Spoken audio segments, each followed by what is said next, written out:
Assalamu alaikum everyone.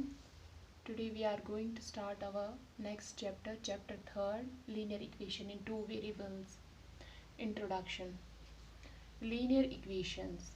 Linear equation पहले देखेंगे हम इक्वेशन और एक्सप्रेशन में फ़र्क क्या होता है. इक्वेशन और एक्सप्रेशन में फ़र्क क्या होता है. If we talk about equation, equation means जिसमें whole expression equal to zero के बराबर होती है, उसको हम इक्वेशन बोलते हैं.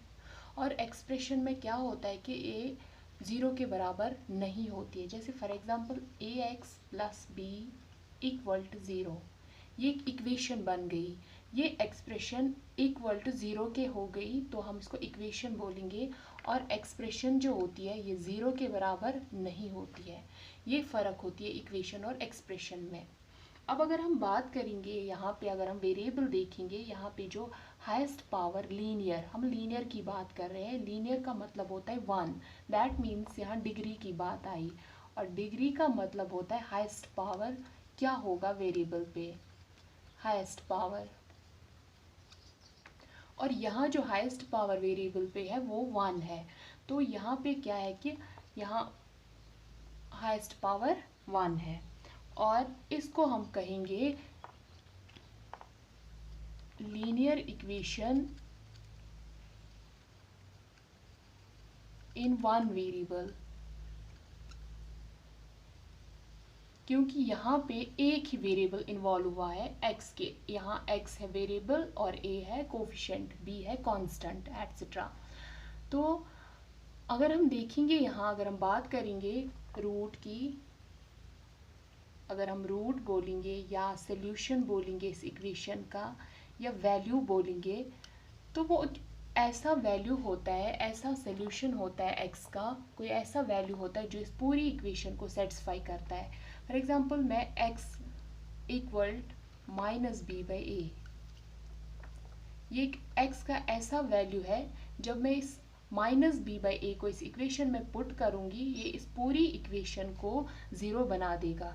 दैट मीन्स रूट की बात करते हैं हम, तो रूट का मतलब, सोल्यूशन का मतलब होता है जब LHS इक्वल टू RHS के बराबर होता है. फॉर एग्जांपल हम यहाँ देखेंगे, इस वैल्यू को पुट करेंगे हम यहाँ, a इंटू एक्स की जगह वैल्यू डालेंगे minus B by A plus B equal to zero.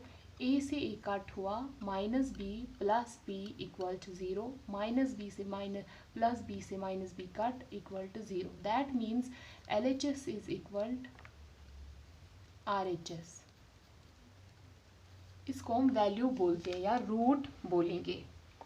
तो अगर आप देखोगे यहाँ पे जो हमें इक्वेशन है ax प्लस बी, या रेस्ट्रिक्शन क्या है, रेस्ट्रिक्शन ये है कि a जो है ये ज़ीरो के बराबर नहीं होना चाहिए. अगर ये ज़ीरो के बराबर हो गया तो यहाँ b ही जितना बचता है. तो अगर b ही जितना बचता है तो एक कांस्टेंट बन जाएगा. For example 2x plus 5 equal to zero, ये लीनियर इक्वेशन है. 3x इक्वल टू ज़ीरो, ये भी लीनियर इक्वेशन है. बट अगर 10 ही जितना होगा, कांस्टेंट इक्वल टू ज़ीरो होगा, तो ये लीनियर इक्वेशन नहीं बनता है. सो linear equation in one variable की हम यहाँ पे बात कर रहे थे. लेकिन चैप्टर जो हमारा है that's linear equation in two variables. So linear equation in two variables, पहले आपने अच्छे से देखा कि लीनियर इक्वेशन होता क्या है. अब हम यहाँ पे इसकी एक्सप्रेशन लिखेंगे, जैसे ax plus b y plus c equal to zero. यहाँ पे अब दो वेरिएबल्स इन्वॉल्व हो गए, एक x दूसरा y. अब हम बोलेंगे इसको linear equation in two variables. लेकिन यहाँ रेस्ट्रिक्शन क्या है, ना a होना चाहिए नॉट इक्वल टू ज़ीरो, और ना ही b ज़ीरो के बराबर होना चाहिए. और c अगर ज़ीरो के बराबर होगा भी कोई फ़र्क नहीं पड़ेगा. तो यहाँ पे अगर आप देखोगे, अगर इस इक्वेशन में y को पुट करूँगी ज़ीरो के बराबर, अगर y ज़ीरो के बराबर होगा तो आपकी इक्वेशन, अगर मैं पुट करूँगी y इक्वल टू ज़ीरो यहाँ, तो इक्वेशन आपकी बन जाएगी ax प्लस सी. ये फिर से एक लीनियर इक्वेशन बन गई. सो तभी मैंने बोला कि b not equal to zero. ये कुछ भी हो, लेकिन c कुछ भी हो, लेकिन ये दो ज़ीरो के बराबर नहीं होने चाहिए, तब ये लीनियर इक्वेशन 2 वेरिएबल्स नहीं रहेगी। तो ये था थोड़ा सा इंट्रोडक्शन आपको इस चैप्टर के बारे में जो आपको इस एक्सरसाइजेज में पढ़ना है।